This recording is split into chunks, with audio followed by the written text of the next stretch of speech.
ओम श्री गणेशाय नमः। आज हम श्री शिव महापुराण के विदेश्वर संहिता के 13वें अध्याय का बाकी का भाग सुनेंगे। शुरू करने से पहले करते हैं भगवत नाम की माला। ओम नमः शिवाय, शिव जी सदा सहाय। ओम नमः शिवाय, शिव जी सदा सहाय। ओम नमः शिवाय, शिव जी सदा सहाय। प्रणव के अ, उ और म इन तीनों अक्षरों से जीव और ब्रह्मा की एकता का प्रतिपादन होता है। इस बात को जानकर प्रणव अर्थात ओम का जप करना चाहिए। जप काल में यह भावना करनी चाहिए कि हम तीनों लोकों की सृष्टि करने वाले ब्रह्मा, पालन करने वाले विष्णु तथा संहार करने वाले रुद्र जी की जो स्वयं प्रकाश चिन्मय है उपासना करते हैं। यह ब्रह्म स्वरूप ओंकार हमारी कर्मेंद्रियों तथा ज्ञानेंद्रियों की वृत्तियों को, मन की वृत्तियों को तथा बुद्धि वृत्तियों को सदा भोग और मोक्ष प्रदान करने वाले धर्म एवं ज्ञान की ओर प्रेरित करे। प्रणव के इस अर्थ का बुद्धि के द्वारा चिंतन करता हुआ जो इसका जप करता है वह निश्चय ही ब्रह्म को प्राप्त कर लेता है, अथवा अर्थानुसंधान के बिना भी प्रणव का नित्य जप करना चाहिए। इससे ब्राह्मण तत्व की पूर्ति होती है।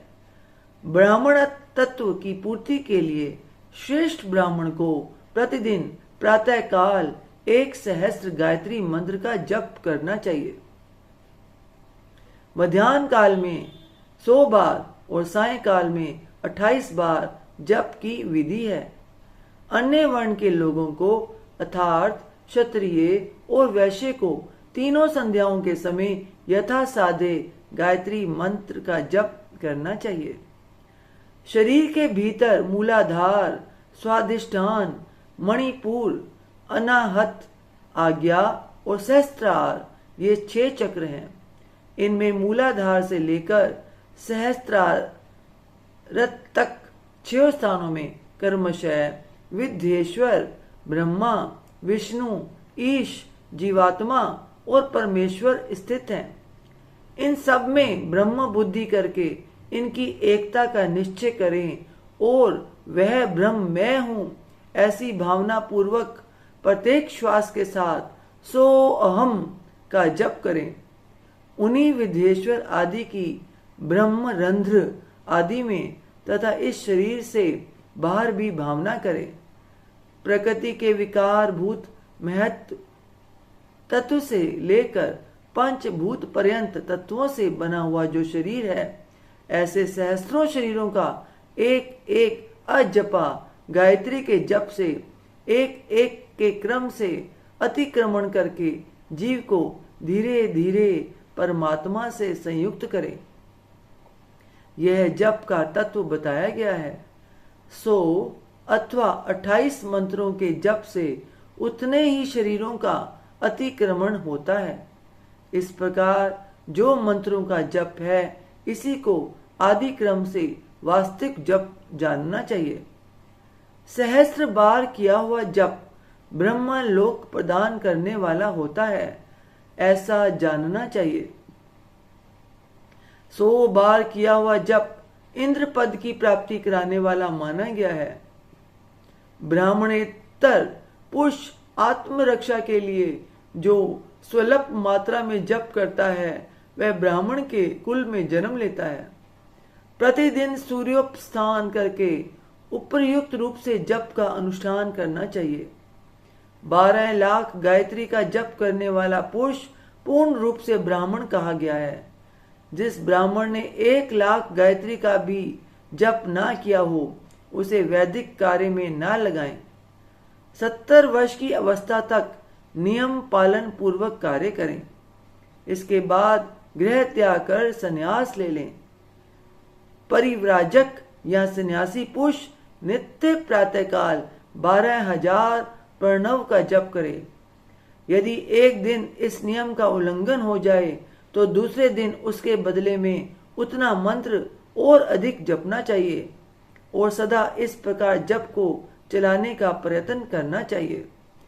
यदि क्रमशः 1 मास आदि का उल्लंघन हो गया तो 1.5 लाख जप करके उसका प्रायश्चित करना चाहिए। इससे अधिक समय तक नियम का उल्लंघन हो जाए तो पुनः नए सिरे से गुरु से नियम ग्रहण करें। ऐसा करने से दोषों की शांति होती है, अन्यथा यह रौरव नरक में जाता है। जो सकाम भावना से युक्त गृहस्थ ब्राह्मण है उसी को धर्म तथा अर्थ के लिए यत्न करना चाहिए। मुमुक्षु ब्राह्मण को तो सदा ज्ञान का ही अभ्यास करना चाहिए। धर्म से अर्थ की प्राप्ति होती है, अर्थ से भोग सुलभ होता है, फिर उस भोग से वैराग्य की संभावना होती है। धर्म पूर्वक उपार्जित धन से जो भोग प्राप्त होता है उससे एक दिन अवश्य वैराग्य का उदय होता है। धर्म के विपरीत अधर्म से उपार्जित हुए धन के द्वारा जो भोग प्राप्त होता है उससे भोगों के प्रति आसक्ति उत्पन्न होती है। मनुष्य धर्म से धन पाता है, तपस्या से उसे दिव्य रूप की प्राप्ति होती है। कामनाओं का त्याग करने वाले पुरुष के अंतःकरण की शुद्धि होती है, उस शुद्धि से ज्ञान का उदय होता है, इसमें संशय नहीं है। सत्य युग आदि में तप को ही प्रशस्त कहा गया है, किंतु कलियुग में द्रव्य साधे धर्म दान आदि अच्छा माना गया है। सत्य युग में ध्यान से, त्रेता में तपस्या से और द्वापर में यज्ञ करने से ज्ञान की सिद्धि होती है, परंतु कलयुग में प्रतिमा भगवत दिग्विजय की पूजा से ज्ञान लाभ होता है। अधर्म हिंसा दुख रूप है और धर्म सुख रूप है। अधर्म से मनुष्य दुख पाता है और धर्म से वह सुख एवं अबुद्धि का भागी होता है। दुराचार से दुख प्राप्त होता है और सदाचार से सुख।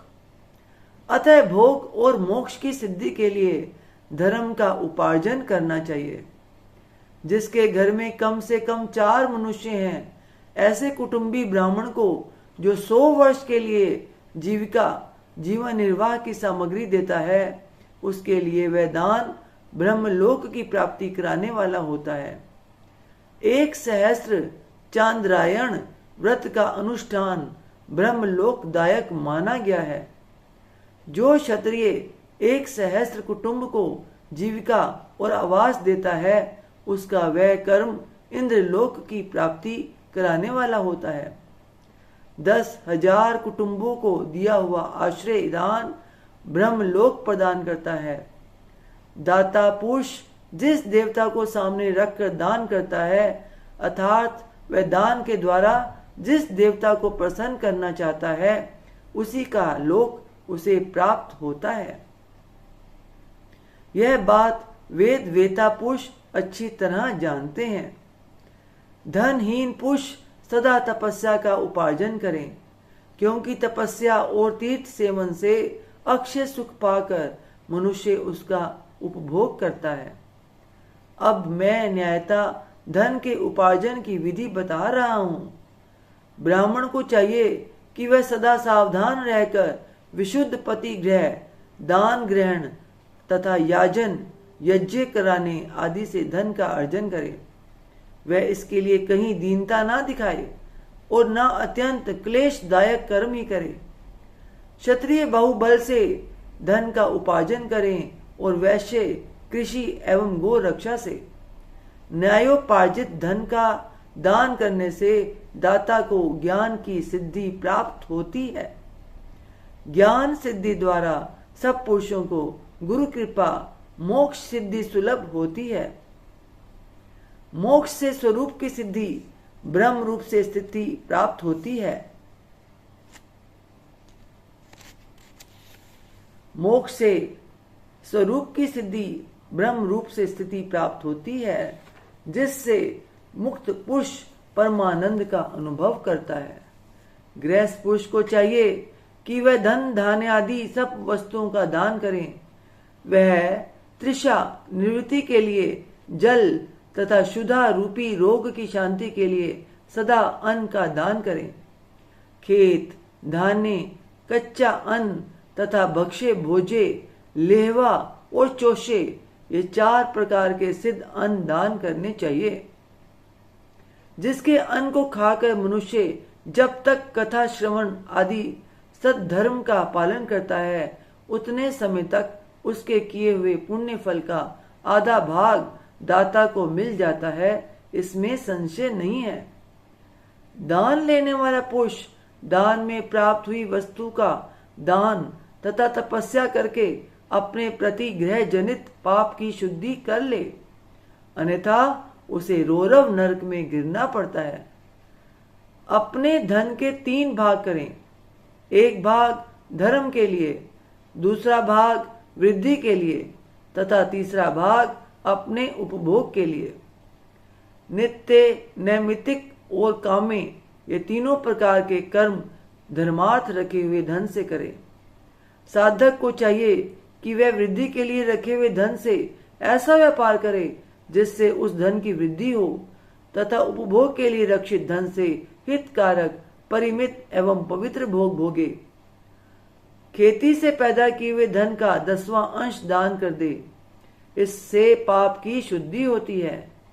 शेष धन से धर्म, वृद्धि एवं उपभोग करे, अन्यथा वह रौरव नरक में पड़ता है, अथवा उसकी बुद्धि पाप पूर्ण हो जाती है या खेती ही चौपट हो जाती है। वृद्धि के लिए किए हुए व्यापार में प्राप्त हुए धन का 6ठा भाग दान कर देने योग्य है। बुद्धिमान पुरुष अवश्य उसका दान करे। विद्वान को चाहिए कि वह दूसरों के दोषों का बखान ना करें। ब्राह्मणों दोषवश दूसरों के सुने या देखे हुए छिद्र को भी प्रकट ना करें। विद्वान पुरुष ऐसी बात ना कहे जो समस्त प्राणियों के हृदय में रोष पैदा करने वाली हो। ऐश्वर्य की सिद्धि के लिए दोनों संध्याओं के समय अग्निहोत्र कर्म अवश्य करें।